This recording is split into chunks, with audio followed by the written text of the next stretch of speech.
I'm Peter Desberg, one of the co-authors of Pitch Like Hollywood, and I want to talk to you a little bit about pitching today. It's something we all do, and whether it's walking into a boardroom or asking somebody on a date, we're constantly pitching. And the first thing that I want to say is that pitching is not selling. Nobody likes to be talked at and sold. And we stress the fact that pitching is a conversation.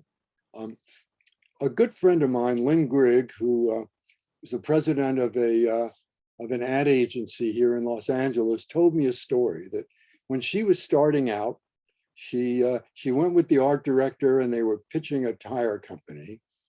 She said, they said, "We've got 6 different campaigns for you. What do you think?" The guy looks at him and says, "I hate every idea you brought into me." She's thinking, that's it, we're sunk. The art director says, "Which one did you hate the least?"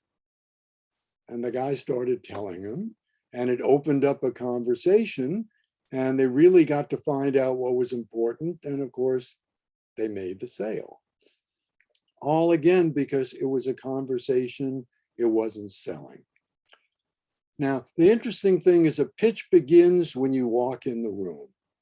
You wouldn't think it's a big deal, but let me tell you about it. An interesting study where students were being judged on a piano recital in a music program, and the faculty and students judging them had these little knobs they use when they evaluate sitcoms in Hollywood.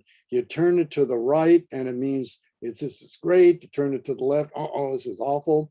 So they had a continuous monitoring of how these people did. And the way they walked on stage affected like the first 5 minutes of rating. If they slumped their shoulders and they looked down and they were kind of nervous, they would, even the beginning when they played well, it was judged lower. When they walked in with shoulders erect and a smile on the face and looked at the audience and nodded, did way better. There's all sorts of research about how effective smiling is. There was a wonderful experiment where they asked students to rate jokes based on how funny they thought they were. And they wanted half the students to smile and the other half to frown.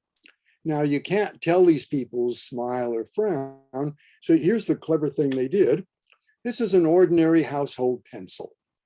What they did is they told one group, hold the pencil between your teeth while you're reading the jokes. Approximates a smile. The other group, they say, take the eraser tip and hold it between your lips. Approximates a frown. 35% difference in the ratings of the jokes for the smilers. And again, it's infectious. You look comfortable, you put everybody at ease, everything starts to work a little better. Another thing that's very essential is you want to prepare really well. What that means is you want to know, what did the people in the room that you're pitching do in the past that they're proud of? Daniel Kahneman, one of my personal heroes, talks about in his book, Thinking Fast and Slow, that there's 2 types of thoughts. One is based on intuition and the other is deep thinking. And even though most people believe that when they have a difficult problem, they go right into deep thought, he says, no, it's mostly intuition. Well, that's great for us when we're pitching, because if we're pitching people and they can respond with their intuition, that means everything is okay and they're comfortable. But the minute you put somebody in a place where they have to start reasoning and thinking hard, what goes along with that is they become more skeptical and they become harder to convince. So if you do your research, it's going to help you a lot. And you have to make sure that when you're pitching somebody and you're trying to be consonant with their views, that you're picking something they've done in their past that they're proud of. A good friend, a producer who produced a film called The Burbs. He hated that movie because the studio made him change the ending. If you walked in to pitch a movie in this guy's office and said, I love your work, especially The Burbs, he's showing you where the door is. So again, you want to be very, very careful. I want to talk a little bit, because we spent a lot of time in the book talking about managing anxiety, because I work with people who have stage fright, not how to get it, but how to get rid of it.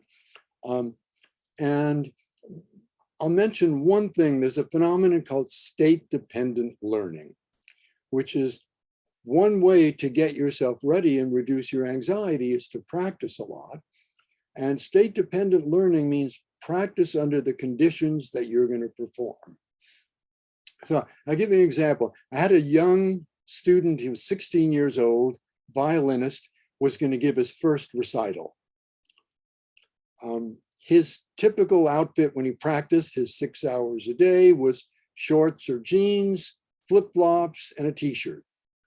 I said, look, 2 to 3 days before you perform, practice in the clothes you're going to wear for the performance. Adolescent, is he going to listen to an adult? No way. So he didn't listen. So the night of the performance, he's in the dressing room.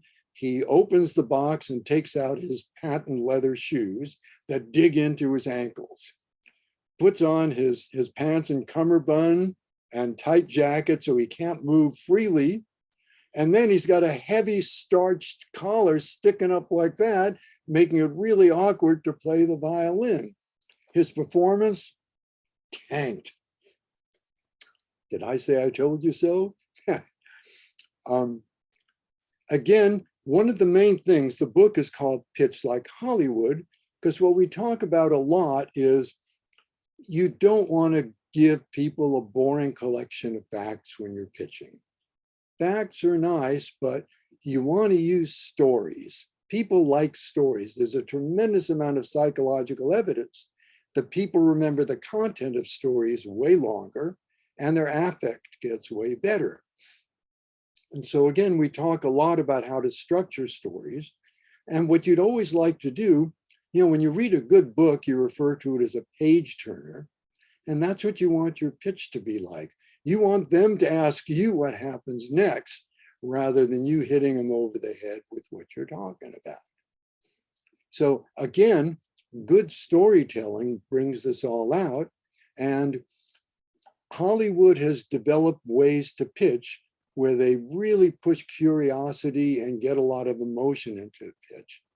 Much better than sitting there watching a bunch of bullet points where you wish one of the bullets was aimed at your head to make it stop.